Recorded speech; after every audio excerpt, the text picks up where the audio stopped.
नमस्कार विद्यार्थी मित्रांनो, ध्येयाधिकारी स्पर्धा परीक्षा मंचच्या यूट्यूब चॅनलवर मी अभिजित तुमच्या सर्वांचं सहर्ष स्वागत करतो। मित्रांनो, खूप जणांची मागणी होती की मुंबई उच्च न्यायालय शिपाई पदासाठी काहीतरी सिरीज सुरू करा, परंतु मित्रांनो या ठिकाणी पेपरला प्रश्न असणार आहे 30 आणि सिलेबस आहे इतका मोठा। आता मित्रांनो, इतका मोठा सिलेबसवर फक्त 30 प्रश्न काढायचे खूप अवघड जातं ना, त्यामुळेच मित्रांनो आपण काय करतोय तर 50 सराव पेपरची एक सिरीज सुरू करतोय। त्याच्यातील आजचा हा डेमो पेपर असणार आहे। हा डेमो पेपर कसा आहे, त्याच्यातील प्रश्न कसे असणार आहेत आणि पेपरला कशा प्रकारचे प्रश्न येऊ शकतात हे आपण या व्हिडिओमध्ये पाहतोय, त्यामुळे व्हिडिओ पूर्ण पहा। त्यासोबतच या व्हिडिओमधील पेपर आपल्याला कशा प्रकारे मिळवता येतील ते देखील आपल्याला व्हिडिओमध्ये पुढे पाहता येईल, त्यामुळे व्हिडिओ पूर्ण पहा। सुरुवात करूयात आजच्या प्रश्नांना। पहिला प्रश्न पहा, अति उच्च तापमान मोजण्यासाठी कोणत्या उपकरणाचा वापर केला जातो? आता मित्रांनो, आपल्या शरीराचं तापमान मोजायचं असेल तर आपण काय करतो? थर्मामीटर म्हणजे तापमापीचा वापर करतो। परंतु जर अति उच्च तापमान असेल, उदाहरणार्थ सूर्याचं तापमान हे मोजायचं असेल तर काय केलं जाईल?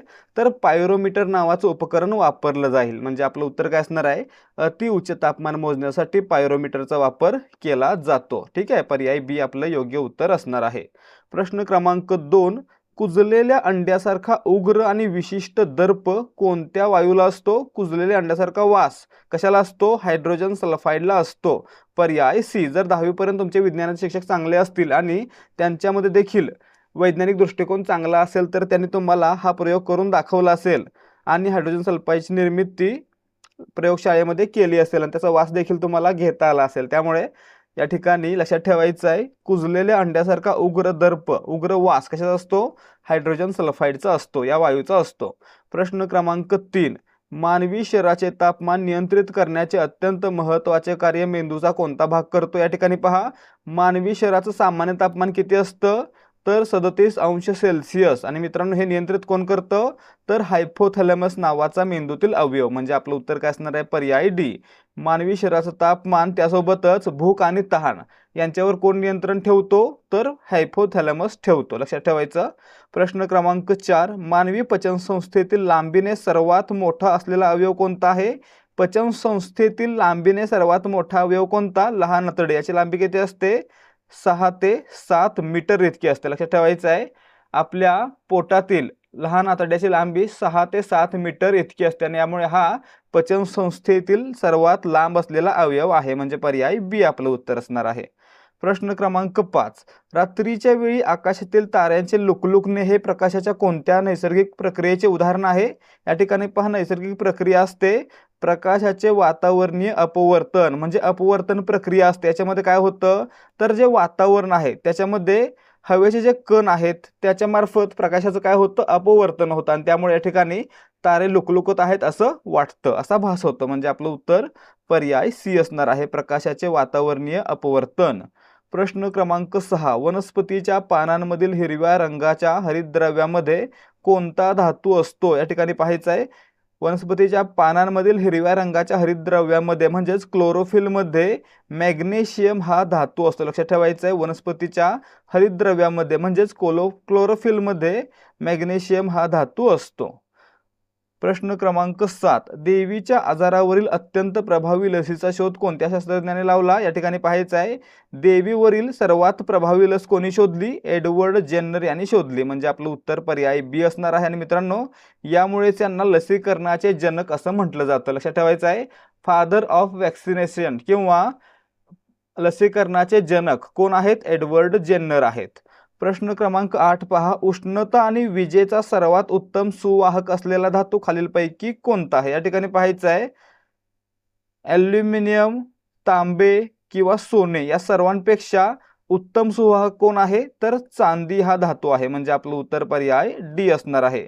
याच्यामधून जवळजवळ 100% प्रवाह रोधाशिवाय पुढे जातो, ठीक आहे, त्यामुळे याला काय म्हणायचं? सर्वात उत्तम सुवाहक। प्रश्न क्रमांक 9, एका कारने 5 तासांत 250 किलोमीटर अंतर कापले तर त्या कारचा ताशी वेग किती असेल? या ठिकाणी पहा, गणिताचा प्रश्न या प्रकारचा आलेला होता पेपरला, त्यामुळे आपण हा प्रश्न घेतोय। लक्षात ठेवायचं आहे, काय काढायचं आपल्याला? वेग काढायचा आहे। वेगाचं सूत्र काय असतं? वेग बरोबर अंतर भागिले वेळ। मग काय झालं? अंतर किती आहे? 250 भागिले वेळ 5, भागाकार किती येतो? तर 50 म्हणजे आपलं उत्तर काय असणार या ठिकाणी वेग किती आहे 50 किलोमीटर प्रति तास पर्याय सी. पुढे पहा प्रश्न क्रमांक 10. 800 रुपयांची एक वस्तू 1000 रुपयास विकल्यास व्यवहारात शेकडा नफा किती होईल? या ठिकाणी पहा नफा कसा काढायचा.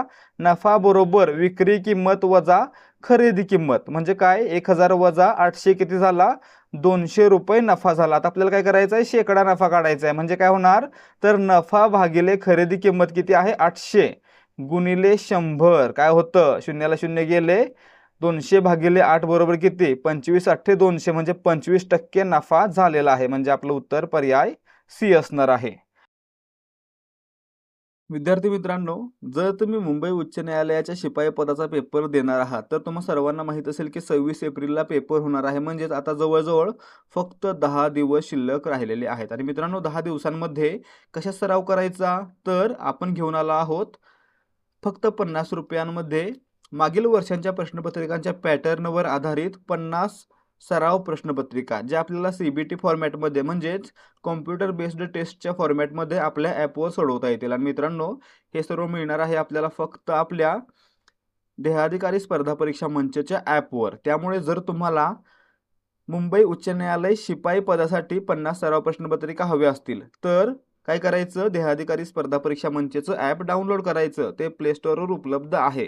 त्यासोबतच मित्रांनो आपण आणखी काय देणार आहे तर आपल्याकडे सध्या आपलं एक पेड टेलिग्राम चॅनल आहे ज्याच्यावर आपण दररोज सकाळी 50 चालू घडामोडी त्यासोबतच दुपारी मराठी आणि GK प्रश्नांचा सराव करतो. अशा प्रकारे आपण दररोज जवळजवळ 400+ प्रश्नांचा सराव करतो आणि त्या चॅनलवर आतापर्यंत आपण 15,000 पेक्षा अधिक प्रश्न दिलेले आहेत. त्यामुळे जर तुम्हाला येत्या 10 दिवसांमध्ये जास्तीत जास्त प्रश्नांचा सराव करायचा आहे त्यासोबतच पॅटर्नवर आधारित प्रश्नपत्रिका सोडवायच्या आहेत तर तुम्ही नक्कीच हा संच खरेदी करू शकता. हा संच कसा खरेदी करायचा आहे याची पूर्ण माहिती तुम्हाला आपल्या टेलिग्राम चॅनलवर मिळून जाईल किंवा तुम्ही 75 17 24 91 19 या नंबरवर मेसेज करून तो संच खरेदी करू शकता. प्रश्न क्रमांक 11. 12 आणि 18 या दोन्ही संख्यांचा लसावी किती येईल? लसावी विचारला. लसावी म्हणजे काय अशी लहानात लहान संख्या ज्या संख्येला या दोन्ही संख्यांनी भाग गेला पाहिजे. मग या ठिकाणी पाहायचं आहे 24 लहान संख्या आहे. 24 ला 12 ने जातो परंतु 18 ने भाग जातो का नाही. दुसऱ्या क्रमांकाला कोणते 36 आहे. 12 ने जातो 12 त्रिक 36 18 ने जातो 18 दोन्ही 36 म्हणजे काय झालं 36 हा या दोन्हीचा लसावी झाला म्हणजे आपलं उत्तर पर्याय बी असणार आहे. लक्षात ठेवायचं आहे 36 ला या दोन्हीने भाग जातो म्हणजे 36 काय झाला यांचा लसावी झाला.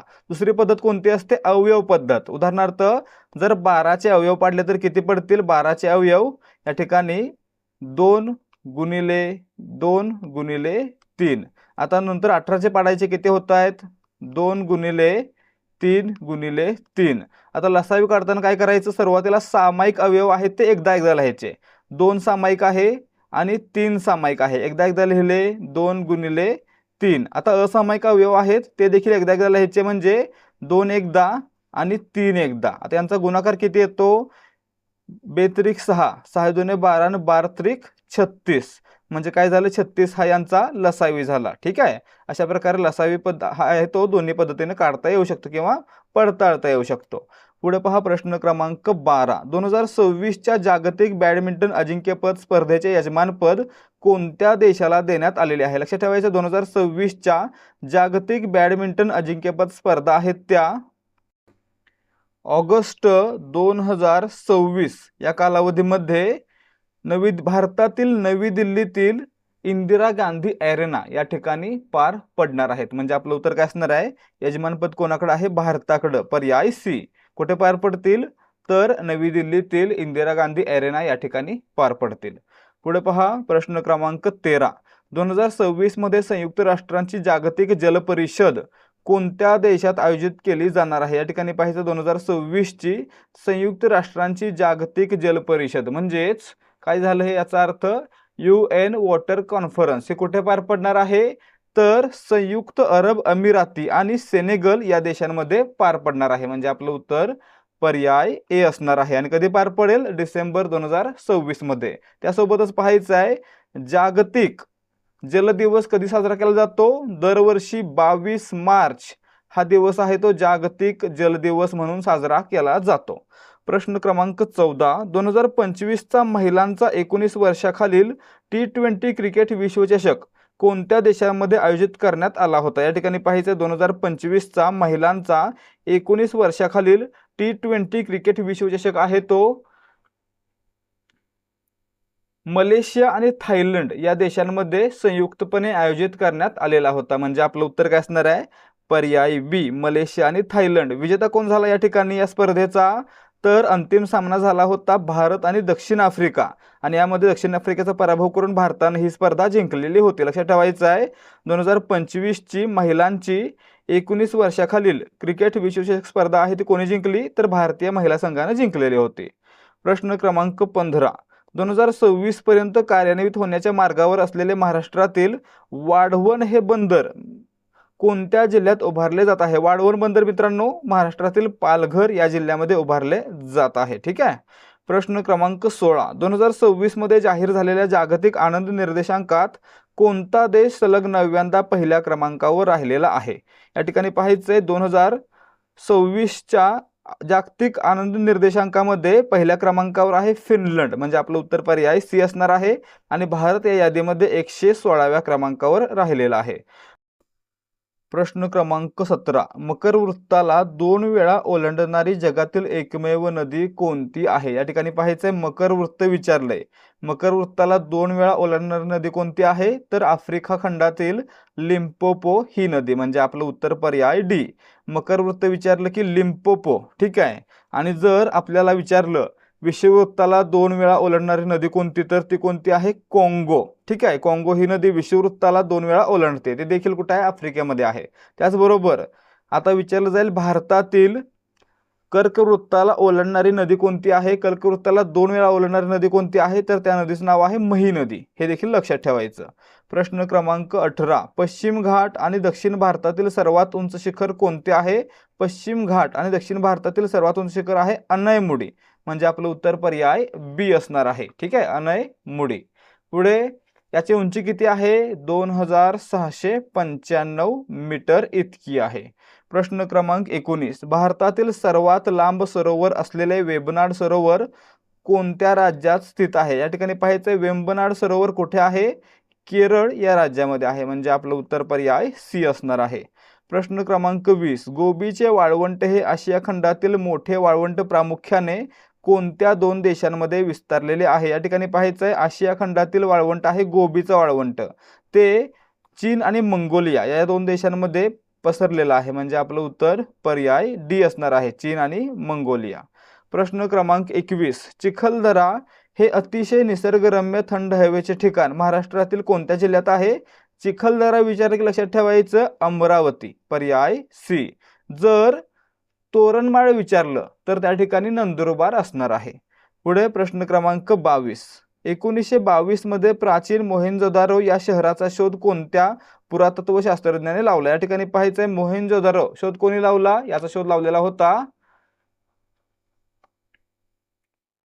भारतीय पुरातत्व विभागाचे अधिकारी राखालदास बॅनर्जी यांनी. म्हणजे आपलं उत्तर पर्याय बी असणार आहे. मोहेंजोदारोचा शोध कोणी लावला?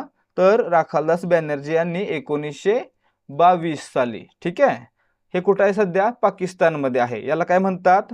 मोहेंजोदारोला काय म्हणतात? तर मृतांची टेकडी असं म्हणतात. ठीक आहे. पुढे पहा प्रश्न क्रमांक 23, आपली राजधानी दिल्लीहून दौलताबादला हलवणारा दिल्लीचा सुलतान कोण होता? या ठिकाणी पाहायचं आहे जेव्हा मोहम्मद बिन तुघलक यांनी भारताच्या दक्षिण भागामध्ये विस्तार केला त्यावेळी त्या ठिकाणचा कारभार पाहण्यासाठी त्यांना राजधानीची आवश्यकता कुठे होती? तर मध्य भारतामध्ये होती. आणि त्यामुळेच मित्रांनो त्यांनी काय केलं? आपली राजधानी दिल्लीतून दौलताबादला म्हणजेच देवगिरी किल्ल्यावर हलवली होती. म्हणजे आपलं उत्तर पर्याय सी. मोहम्मद बिन तुघलक यांनी दिल्लीहून राजधानी देवगिरी या ठिकाणी नेली होती. प्रश्न क्रमांक 24, शिवरायांचे प्राण वाचवण्यासाठी विशाळगडाच्या पायथ्याशी असलेली पावनखिंड कोणी प्राणपणाने लढवली होते? या ठिकाणी पाहायचं आहे विशाळगडाच्या पायथ्याशी असणारी घोडखिंड ही कोणी लढवली होती? तर बाजीप्रभू देशपांडे यांनी लढवली होती. त्या ठिकाणी त्यांचा मृत्यू झालेला होता. म्हणून मित्रांनो या ठिकाणी या घोडखिंडीचं नाव काय पडलं? पावनखिंड पडलं. म्हणजे आपलं उत्तर पर्याय बी असणार आहे, बाजीप्रभू देशपांडे.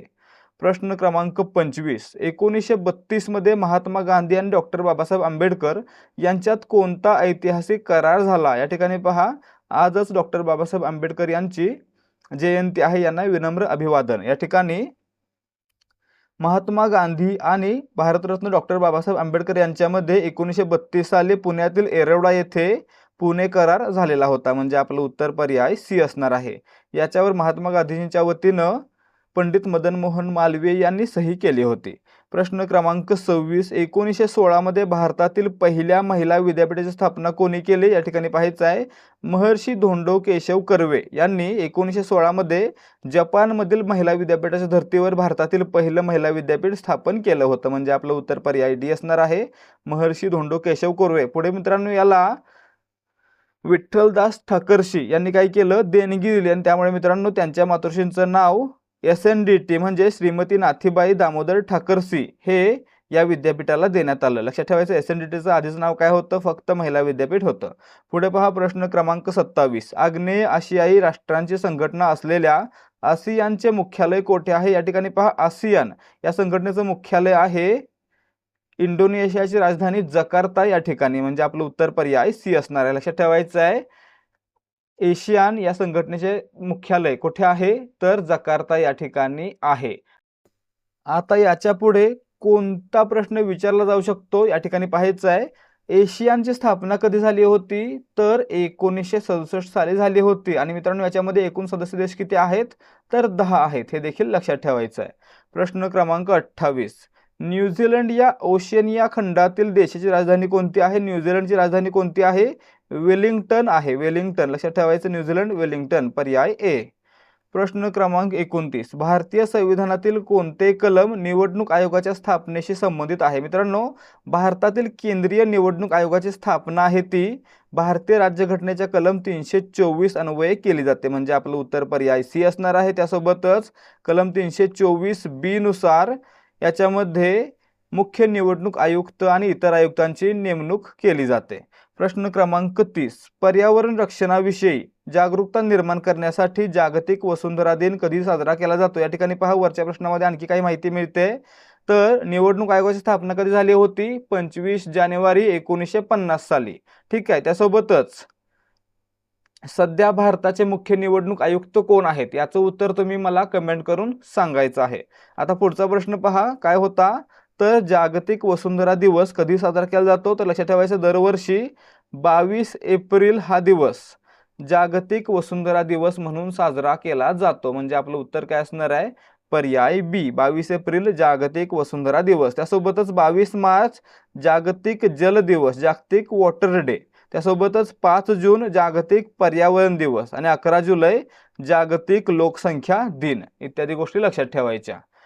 तर विद्यार्थी मित्रांनो, या ठिकाणी आजचे प्रश्न समाप्त होत आहेत. जर तुम्हाला आजच्या प्रश्नांची उत्तर आणि स्पष्टीकरण समजलं असेल तर व्हिडिओला लाईक करा आणि याच प्रकारचे व्हिडिओ पाहण्यासाठी आपल्या चॅनलला सबस्क्राईब करा. जय हिंद, जय महाराष्ट्र.